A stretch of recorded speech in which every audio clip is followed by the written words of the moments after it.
नमस्कार, शंखनाद न्यूज चॅनलच्या बातमीपत्रात आपल्या सगळ्यांचं स्वागत आहे। सुरुवातीला पाहणार आहोत मुख्य बातम्या।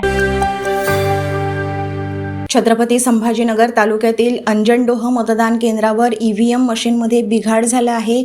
तब्बल 1 तासापासून ईव्हीएम मशीनमध्ये बिघाड झालाय। ईव्हीएम मशीनमध्ये बिघाड झाल्यामुळे 1 तासापासून मतदान प्रक्रिया ठप्प झाली आहे। मतदान केंद्रावरील कर्मचारी आणि मतदार मतदान केंद्रातच बसून आहेत। 1 तास बसून मतदान यंत्रात बिघाड झालाय।